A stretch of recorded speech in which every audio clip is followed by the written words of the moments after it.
Last video में हमने Git और गिटहब के डिफरेंस को देखा था। गिटहब पर अकाउंट क्रिएट करना सीखा था। उसके अलावा हमने अपनी पहली फाइल को भी गिटहब पर अपलोड किया था। इसी के साथ साथ हमने गिट को लोकली इंस्टॉल करके उसकी कॉन्फ़िगरेशन वगैरह भी की थी। आज की इस वीडियो में हम गिट की मदद से गिटहब पर कोड को पुश करेंगे, वहां से रेपो को क्लोन करना सीखेंगे। इसी के साथ साथ हम गिटहब पर ब्रांचेस वगैरह के बारे में भी सीखेंगे और गिट की बेसिक कमांड्स के बारे में भी सीखेंगे।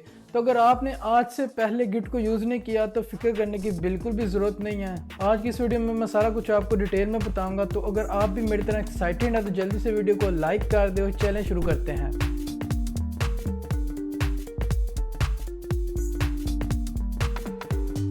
जी, तो मैं अपने कंप्यूटर की स्क्रीन पर आ चुका हूँ और ये वीडियो पार्ट 2 होगी गिट और गिटहब की। तो सबसे पहले मैं अपने VS कोड में आ चुका हूँ। यहाँ पे मेरे पास ओपन है readme.md की फाइल। यहाँ पे हम लास्ट वीडियो में छोड़ा था। तो लास्ट वीडियो में हमने सबसे पहले गिट और गिटहब के बारे में समझा था। उसके बाद हमने गिटहब पर अकाउंट क्रिएट किया था। उसके बाद हमने रेपो क्रिएट की थी। रेपो के बाद हमने अपनी पहली फाइल अपलोड की थी। उसके बाद हमने फाइल्स को या किसी रेपो को डाउनलोड करना सीखा था गिटहब से। उसके बाद हमने गिट को इंस्टॉल किया था लोकली और उसके बाद हमने गिट को सेटअप किया था और सेटअप करने के बाद हमने उसके इंस्टॉलेशन वगैरह को वेरीफाई किया था। तो यहाँ तक हमने किया था। अगर आपने वो वीडियो नहीं देखी तो आप पहले उस वीडियो को देखें, वरना आपको इस वीडियो की बिल्कुल भी समझ नहीं आएगी। तो लिंक ऊपर उसका मौजूद है, ऊपर आई बटन में उसका लिंक आ रहा है गिट और गिटहब के पार्ट 1 का। तो आप उसको भी ज़रूर चेक करें जाके। पहले पहले उसको देखें और फिर इसको देखें, फिर आपको इसकी समझ आएगी। या फिर अगर आपको गिट और गिटहब पहले से आता है और आपको सिर्फ गिट में कन्फ्यूजन है, कोड को अपलोड करना, पुश करना, पुल करना वगैरह, तो फिर आप इस वीडियो को देख सकते हैं पहले। तो उसके बाद हम आते हैं यूजिंग गिट लोकली। तो आज हमने गिट को लोकली यूज़ करना सीखना है। तो उसके लिए सबसे पहले तो मैं अपना वो गिटहब का अकाउंट ओपन करूंगा जिस पे हम इसको यूज़ कर रहे थे। तो ये हम अपने गिटहब के अकाउंट पर आ चुके हैं और यहाँ पे अच्छा, तो अब सबसे पहले हमने एक रेपोजिटरी को क्रिएट करना है। तो उसके लिए है हमारे पास क्रिएट अ लोकल रेपोजिटरी। तो इसमें हम क्या करेंगे, हम इसको अपने गिट हब पे पुश करेंगे, इस कोड को अपलोड करेंगे बाय यूजिंग गिट। तो उसके लिए हमें क्या करना है, जैसे हमने यहाँ पे पढ़ा है कि स्टेप 1 क्या है, create a local repository. Local repository कैसे क्रिएट होगी कि राइट क्लिक करके हमने गिट बैश को ओपन करना है उस पर्टिकुलर फोल्डर में।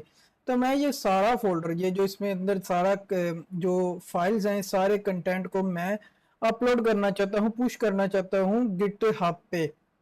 उसके लिए मुझे यहाँ पे लोकल रेपो क्रिएट करने के लिए यहाँ से मैं जाऊंगा और यहाँ पे करूंगा ओपन गिट बैश शेयर। गिट GUI हेयर नहीं, ओपन गिट बैश शेयर करना है।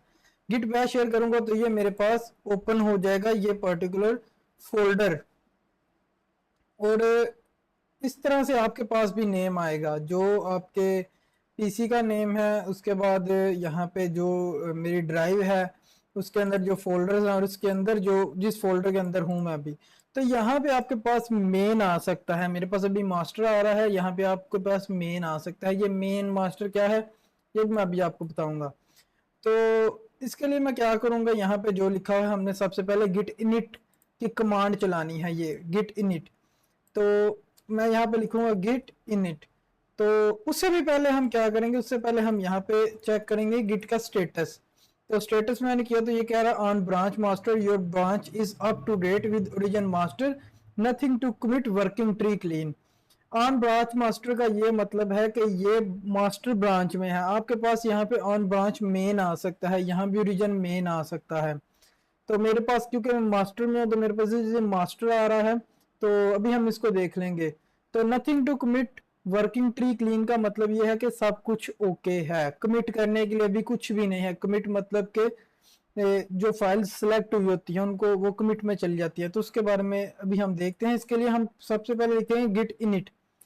तो गिट इनिट करने से ये आ गया है यहाँ पे री इनिशियलाइज्ड एग्जिस्टिंग गिट रेपोजिटरी इन ये मेरे जो फोल्डर है बोका चिका नाम से ये फोल्डर था। तो इसके अंदर एक डॉट गिट के नाम से फोल्डर क्रिएट हो गया है। अभी मैं आपको यहाँ पे दिखाऊं तो यहाँ पे आपको कुछ भी शो नहीं होगा। क्यों?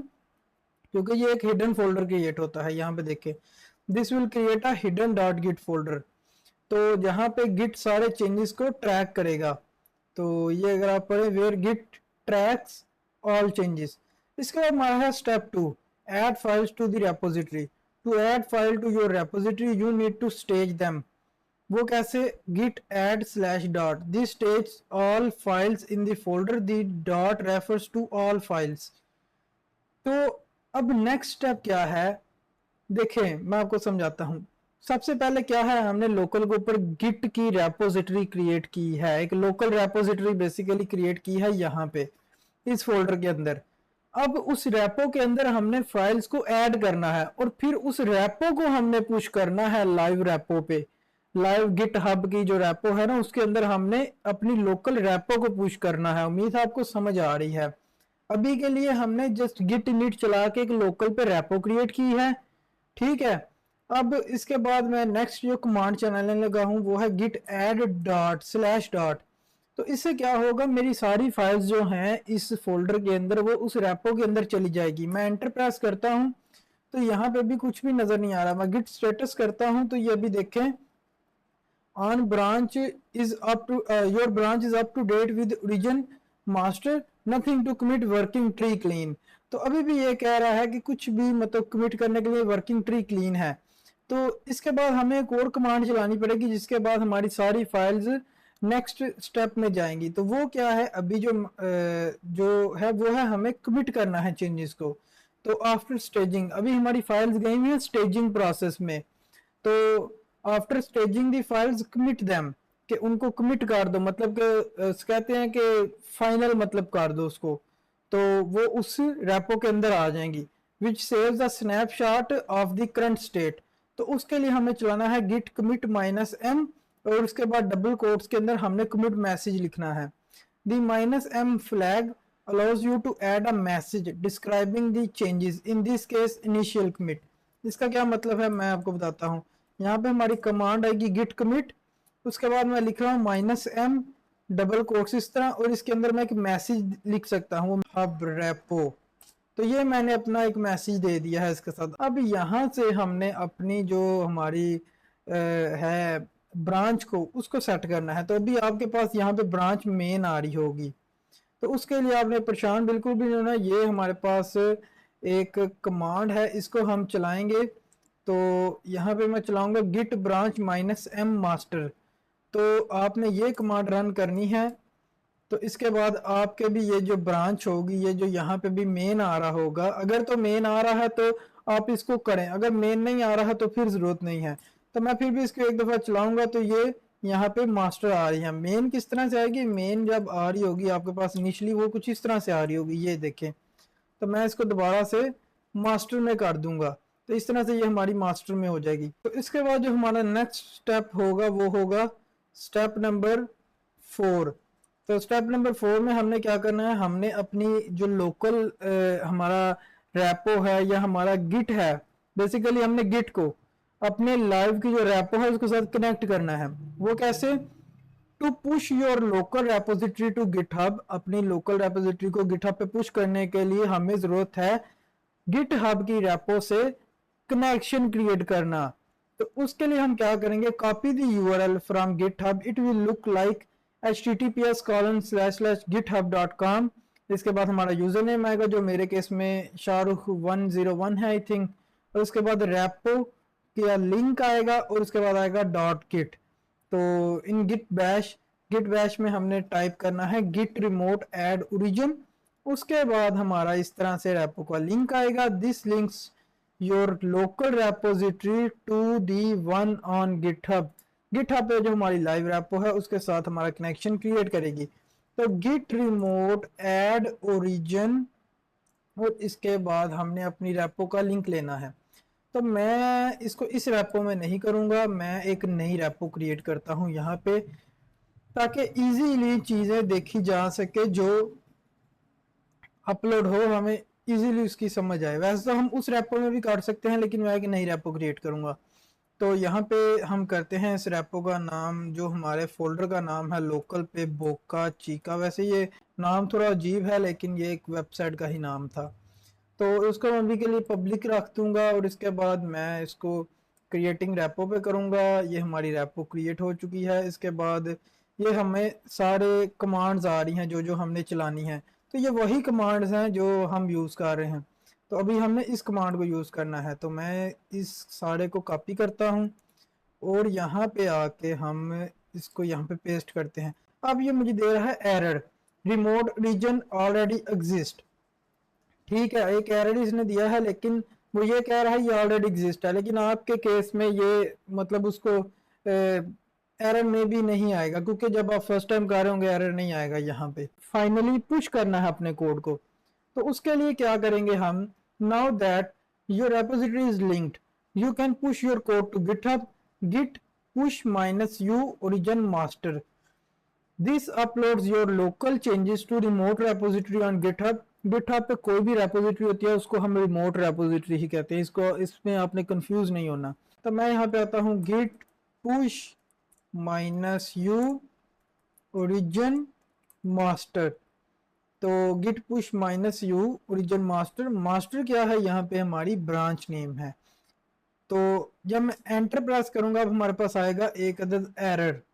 तो अभी हम एरर का वेट करते हैं, एरर क्यों आएगा, क्या एरर आएगा वो हम देखते हैं अभी। तो अभी हमें थोड़ा सा वेट करना पड़ेगा। तो सॉरी, एरर नहीं, हमें ये आएगा। तो यहाँ पे हमारे पास 2 ऑप्शन है, sign in with your browser, और उसके अलावा एक टोकन भी हमारा जनरेट होता है, लेकिन उसकी तरफ मैं नहीं जाऊंगा, वो सही तरह से वर्क नहीं करता, किसी किसी टाइम उसमें टाइम लगेगा। और sign in with a code, तो मैं sign in with a code पे क्लिक करता हूँ और हम वेट करते हैं यहाँ पे। तो ये हमारे पास एक कोड आ चुका है। मैं इस कोड को यहाँ से लूंगा और जाऊंगा अपने इस लिंक पे।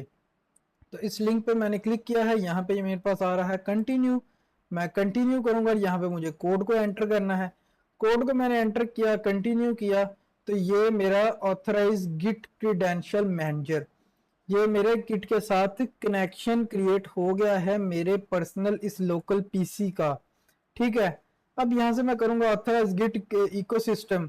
तो इसके बाद ये मुझसे पासवर्ड मांग रहा है, और मजे की बात यह मुझे पासवर्ड भूल चुका है, लेकिन मैं ट्राई करता हूँ अगर मैं लगा सकूं तो, क्योंकि लास्ट वीडियो के बाद थोड़ा टाइम हो गया है और यस हम पासवर्ड भूल चुके हैं।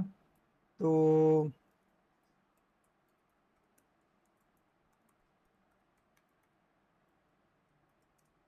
आई थिंक ये चल जाएगा। ओके, तो फाइनली हमारा पासवर्ड लग चुका है और अब हम कनेक्टेड हो चुके हैं। अब हम चलते हैं अपने गिट बैश में। तो गिट है बैश में जाने के बाद आपको खुशी होगी ये देख के कि हमारा जो कोड है वो नहीं अपलोड हुआ। तो कोई इशू नहीं है, मुझे उम्मीद था हो जाएगा। अच्छा, तो मुझे यहाँ पे नजर आया है कि हमने क्या गलती की है, पता नहीं आपने नोटिस की है या नहीं की। तो गलती हमारी ये है कि यहाँ पे देखे जो मेरा यूज़र नेम था शाहरुख 101, और यहाँ पे यूज़र नेम देखे जो मेरा ओरिजिनल मेन अकाउंट है उसका यूज़र नेम यहाँ पे आ चुका है। तो यही हमारी गलती है। Okay, so finally after some errors हमारा कोड पुश हो रहा है गिटहब पे, और ये अभी उसका प्रोसेस चल रहा है यहाँ पे। तो अभी हम यहाँ से चेक करते हैं। तो मुझे ना अपने मेन अकाउंट को एक दफ़ा लॉगिन करके चेक करना पड़ा है, तो उसके बाद जाके ये प्रोसेस हुआ है। तो ये भी आप लोग देख सकते हैं कि यहाँ पे मेरा कोड पुश हो चुका है, यहाँ पे एडिंग प्रोजेक्ट आ रहा है। तो अब मैं आपको बताता हूँ ऐसे हुआ क्यों है। तो ये इशू रिजॉल्व कैसे हुआ है ये भी मैं आपको बताता हूँ। तो ये इशू मेरा रिजॉल्व हुआ है इस कमांड को रन करने से। मैंने अपने रिमोट रीजन को जरा जो मैंने अपने रिमोट रीजन को रिमूव किया है, यहाँ पे Git remote remove origin origin. तो फिर जाके मैंने दोबारा जब कनेक्ट किया तो ये सारा कुछ हो गया है। लेकिन आपको फिक्र करने की बिल्कुल भी ज़रूरत नहीं है, ये एरर आपके केस में नहीं आएगा। क्यों? क्योंकि मेरा ये अकाउंट ये जो मेरा पर्सनल पीसी था, वैसे मैंने क्रीडेंशियल्स को रिमूव किया था। इसमें ना क्रीडेंशियल सेट होते हैं, तो मैंने उनको रिमूव किया था अपने मेन अकाउंट के, लेकिन फिर भी वो किसी जगह पे इशू था। तो क्योंकि मेरी जितनी भी रेपोज थी वो सारी मेरे मेन अकाउंट के साथ जुड़ी हुई थी, तो इस वजह से यहाँ पे एरर आ रहा था यूज़र नेम की वजह से। तो अभी वो एरर रिमूव हो चुका है। तो फाइनली हमारा अकाउंट लॉगिन हो गया है यहाँ पे, और हमने पुश भी कर दिया है अपना कोड। तो उम्मीद है आपको इसकी समझ आ गई होगी। ये बहुत इजी प्रोसेस है। अब हम इसको एक दफ़ा दोबारा करेंगे ताकि आपके लिए ये बिल्कुल आसानी रहे। तो मैं यहाँ पे एक रेपो क्रिएट करता हूँ, तो जिसका मैं नाम रखता हूँ, यहाँ पे मैं एक फ्रंट एंड प्रोजेक्ट का नाम उठाता हूँ, तो मैं उसका नाम रखता हूँ एबीज। तो एबीज के नाम से मैं यहाँ पे एक रेपो क्रिएट करता हूँ, और readme.md की फाइल वगैरह मैं अभी नहीं ऐड कर रहा ताकि हम इसको जल्दी जल्दी कर सके। यहाँ से मैं इसका ये कॉपी कर लेता हूँ, ये हमारा HTTPS का कोड है, उम्मीद है आपको इसकी समझ है। तो अब मैं चलता हूँ इसके अंदर, यहाँ से मैं गिट बैश को क्लोज करता हूँ, यहाँ पे आता हूँ, यहाँ पे आके मैं गिट बैश को ओपन करूंगा। अब हम अपने स्टेप्स को रिपीट करेंगे। तो सबसे पहला स्टेप हमारे पास क्या था, गिट इनिट का, जिसमें हमने एक रेपो लोकल पे क्रिएट करनी है, ये गिट इनिट। तो यहाँ पे मैं चलाऊंगा गिट इनिट की कमांड, तो हमारी लोकल रेपो क्रिएट हो गई है। उसके बाद स्टेप 2 है गिट ऐड स्पेस डॉट, जिससे हमारी स्टेजिंग में जाएंगी फाइल्स। तो गिट ऐड स्पेस डॉट, तो इसके बाद हमारी स्टेजिंग में चली गई। तीसरा स्टेप क्या है, कमिट का, जिसमें हम कमिट मैसेज भी साथ डालेंगे। तो गिट कमिट, तो उसके साथ -m, तो मैं यहाँ पे इनिशियल कमिट का मैसेज डालूंगा। तो हमारी कमिट भी हो गई हैं फाइल्स। उसके बाद हमने गिटहब की रेपो के साथ इसको लिंक करना है। तो ब्रांच में हमने ऑलरेडी मास्टर सेट की हुई है, तो मास्टर ही आ रहा होगा, नहीं तो अब मास्टर वाली जो हमने कमांड चलाई थी, ये हमारी कमांड है गिट ब्रांच -m मास्टर। तो इस कमांड को चला सकते हैं। अब मैं यहाँ पे हमारा जो स्टेप 4 है उसको करूँगा, जिसमें हमने कमांड चलानी है Git remote add origin, Git remote add origin. और उसके बाद हमने अपनी रेपो का यहाँ पे लिंक देना है। तो ये मेरी रेपो, इसके साथ रिमोट ओरिजिन ऑलरेडी एग्जिस्ट कह रहा है। तो अब इसके बाद मैं यहाँ पे चलाऊंगा, पुश करूंगा अपने कोड को। तो यहाँ पे मैं लिखूंगा git push -u origin master. तो git push -u origin master, तो एंटर प्रेस करेंगे तो हमारा कोड गिटहब पे पुश हो जाएगा। तो अभी ये हमें गेन एरर दे रहा है। तो यहाँ पे हमें एक कमांड चलानी पड़ेगी, गिट रिमूव रिमोट ओरिजिन। तो इसके बाद हम अब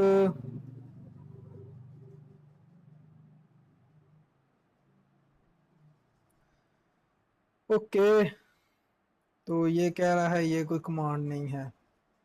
तो गिट रिमोट रिमूव ओरिजिन की कमांड हमने चलानी है। मैंने रिमूव और रिमोट को आगे पीछे कर दिया है। तो अब हम इसको दोबारा ये वाली कमांड चलाएंगे जिसमें हमने ऐड ओरिजिन करना है। अब हमारी रीजन ऐड हुई है, तो हमारी जो रेपो है वो कनेक्ट हुई है। और अब मैंने यहाँ पे लिखना है Git push -u origin master. तो इसको जब मैंने एंटर प्रेस किया तो ये अभी हमारा जो कोड है वो पुश होना शुरू हो गया है। तो ये बिल्कुल इजी है। ये पहली दफ़ा में थोड़ा सा एरर क्रिएट होता है इसमें, लेकिन जब आप 2-4 दफ़ा इसकी प्रैक्टिस करेंगे तो ये आपको आ जाएगा, बिल्कुल ये इजी है। तो यहाँ पे हमारा ये कोड सारा पुश हो गया है। अभी हम चल के देखते हैं और ये इसको हम रिफ्रेश करते हैं, तो यहाँ पे ये हमारा कोड आ रहा है। इसके बाद हम चलते हैं अपनी बेसिक गिट कमांड्स पे। तो here are some basic commands you will need. तो check the status of your files, अपनी फाइल्स का स्टेटस चेक करने के लिए this shows which files have been modified, which are staged and which are not being tracked by git. इसके बाद हमारी जो नेक्स्ट है वो है चेक द कमिट हिस्ट्री। तो ये बहुत इंपॉर्टेंट है। कमिट की हिस्ट्री को चेक करने के लिए, जहाँ पे आप लर्निंग फेज में होंगे, आपको अगर लगता है कहीं पे कुछ एरर बन गया है, कोई समझ नहीं आ रही इस तरह से क्यों है, तो आप गिट लॉग का यूज करें और अपनी हिस्ट्री को ट्रैक करें कि आपने कहाँ पे गलती की है। नेक्स्ट हम चलते हैं, इसके बाद हमारे पास है रिमूव फाइल्स फ्रॉम स्टेजिंग। तो स्टेजिंग से फाइल को कैसे रिमूव करना है वो हम इसके लिए हमें दोबारा जाना पड़ेगा एक नए प्रोजेक्ट के अंदर, और वहाँ पे जाके इसको यूज़ करना पड़ेगा। तो यहाँ पे मैं डायमंड में चलता हूँ, ये भी एक प्रोजेक्ट है हमारा जर्मनी का। तो बड़ा बेसिक है, मैंने फ्रंट एंड बनाया था इसका, वैसे इतना बेसिक भी नहीं है, मैं आपको दिखा देता हूँ थोड़ा सा। तो कुछ इस तरह से था, लेकिन बाद में क्लाइंट ने बहुत सारे चेंजेस लिए जो मेरे पास नहीं पड़े हुए। यहाँ पे डमी इमेजेस लगी हुई हैं। तो इसके बाद जो ये तो बहुत ही बेसिक इसका था साइड बार। इसके बाद में इसमें बहुत सारी चीज़ें अपडेट हुई थी जब ये उसके अंदर था, PHP में था। तो एनीवेज ये एक उसके रिलेटेड था, किसी सैलून वगैरह के रिलेटेड था, आई डोंट नो मच। तो यहाँ पे हम ओपन गिट बैश करेंगे और गिट बैश को ओपन करने के बाद यहाँ पे हम चलाएंगे अपनी कुछ कमांड्स। सबसे पहले गिट इनिट जिससे हमारी लोकल रेपो क्रिएट होगी, फिर उसके बाद गिट ऐड से स्पेस डॉट जिससे हमारी फाइल स्टेजिंग में जाएंगी। तो स्टेजिंग से निकालना हमने फाइल्स को सीखना है। तो अभी हम गिट स्टेटस करेंगे, तो ये हमारी फाइल्स प्रॉपरली यहाँ पे शो हो रही हैं कि ये फाइल्स आ चुकी हैं स्टेजिंग में। ठीक है, यहाँ पे देखें changes to be committed, use Git R M minus minus cached या आप स्लैश स्लैश कैश्ड इसको कह सकते हैं, टू अनस्टेज। यहाँ पे फाइल का नेम भी दे सकते हैं जिस फाइल को हम अनस्टेज करना चाहते हैं, निकालना चाहते हैं। तो ये हमारी सारी फाइल इस तरह से आ चुकी हैं। तो हम अभी तो सीखेंगे इसको सारी फाइल्स को कैसे निकालना है। उसके लिए हम करेंगे गिट रीसेट, तो इससे हमारी सारी फाइल्स निकल आएंगी इससे बाहर। गिट रीसेट, तो रीसेट में जब करूंगा तो ये इस तरह से, अब मैं गिट स्टेटस करूंगा तो ये देखें nothing commits untrack file, use git add file to include in what will be committed.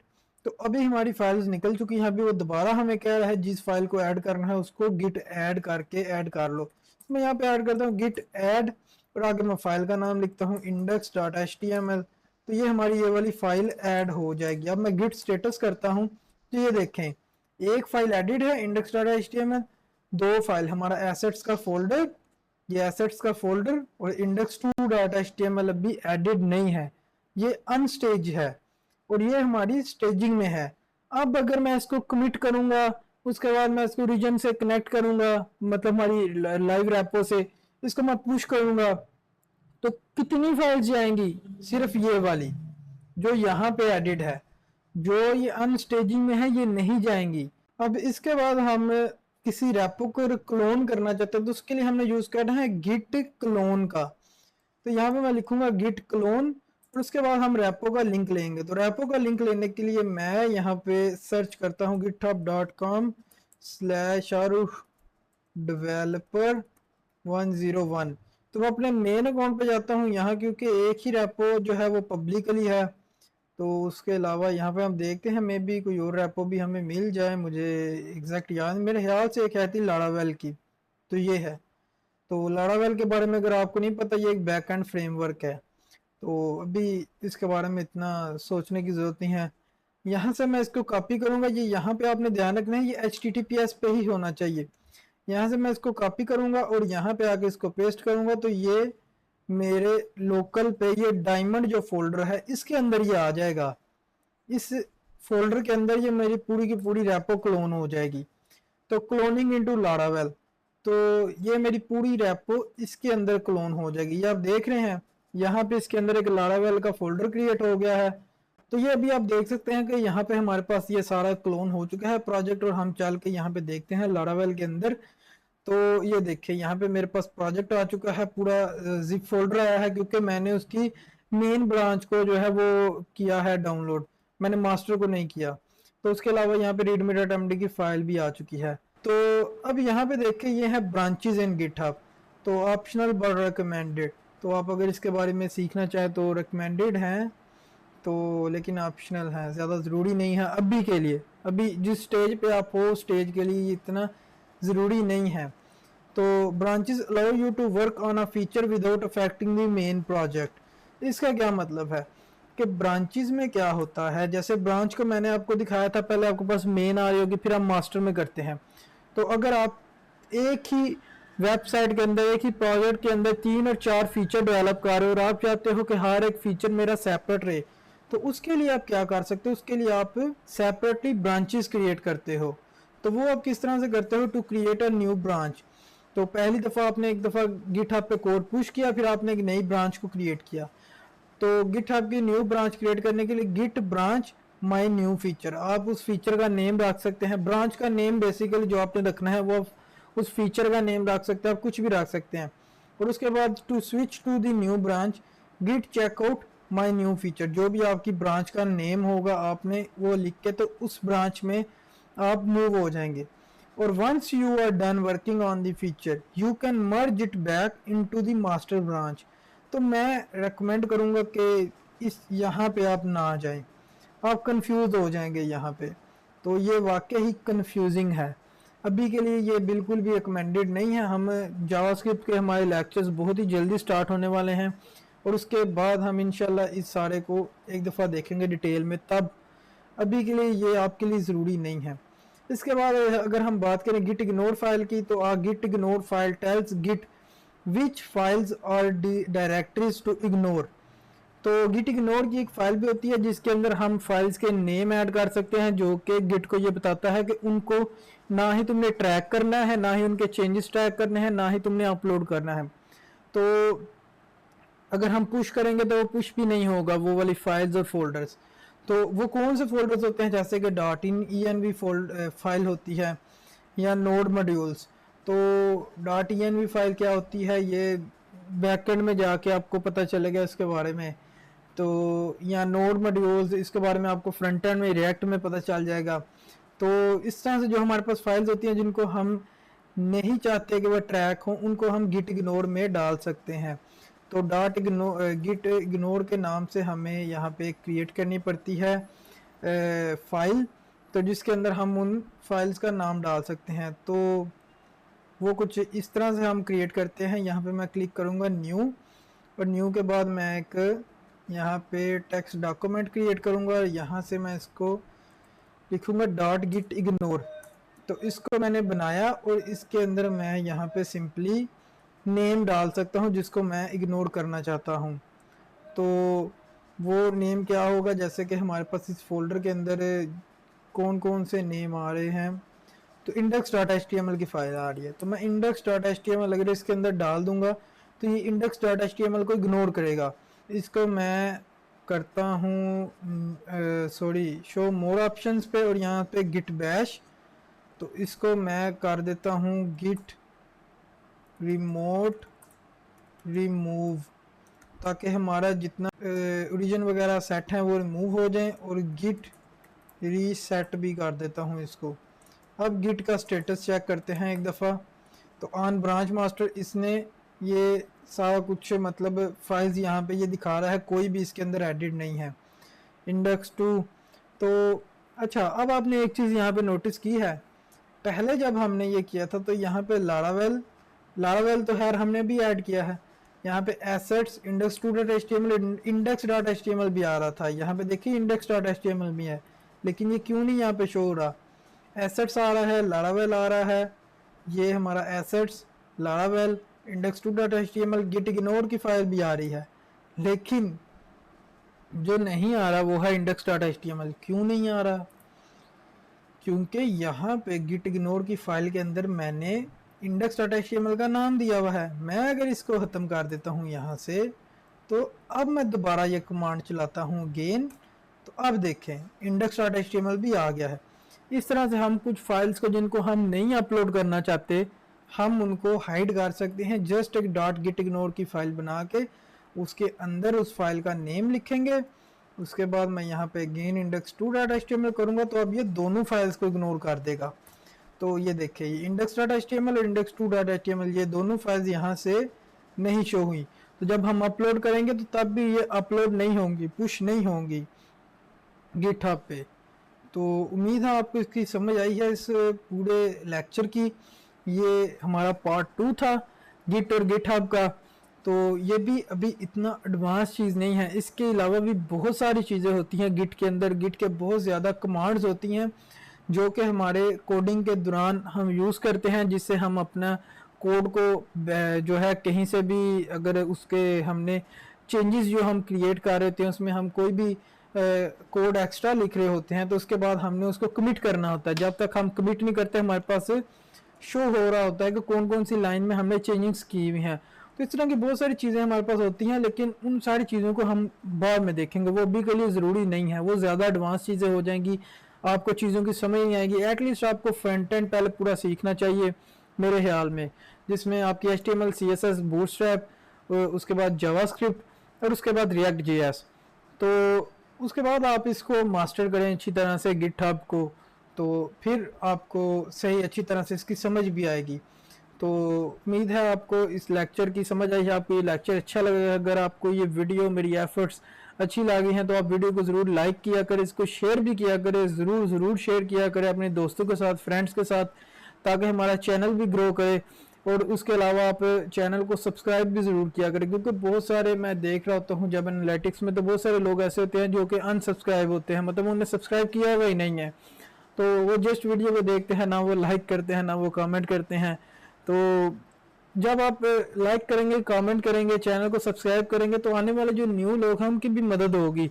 तो उनको भी मतलब जब वो आके देखेंगे, वीडियो को देखेंगे, इस पे कमेंट्स हुए में हैं, लोगों को ये चीज़ बेनिफिशियल हो रही है, तो तभी वो भी उस वीडियो को देखेंगे, उन्हें भी उसमें इंटरेस्ट होगा।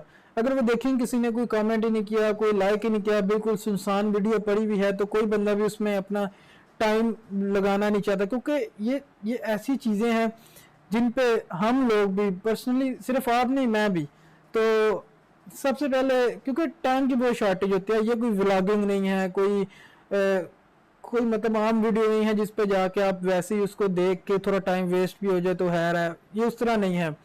तो यहाँ पे जब भी लोग आते हैं हमारी वीडियोस पे, उनकी कोशिश होती है हम कम से कम टाइम के लिए ये वीडियोस को देखें, और this is the harsh reality. तो कोई बंदा अगर आपको वैल्यू प्रोवाइड कर रहा है तो एटलीस्ट आपको भी चाहिए कि लाइक शेयर कमेंट तो उसके लिए करें, और सब्सक्राइब भी करें। तो मिलते हैं आपसे नेक्स्ट वीडियो में। नेक्स्ट वीडियो बहुत जल्द आएगी जिसमें मैं जावास्क्रिप्ट का पूरा सिलेबस शो करूंगा, जिसमें कि हम जावास्क्रिप्ट के कौन कौन से लेक्चर्स पढ़ेंगे और कितनी देर में हमारे जावास्क्रिप्ट के लेक्चर्स कवर होंगे। तो अगर आपने अभी तक चैनल को सब्सक्राइब नहीं किया हुआ तो सब्सक्राइब भी ज़रूर कर लें। मिलते हैं आपसे नेक्स्ट वीडियो में, तब तक के लिए अल्लाह।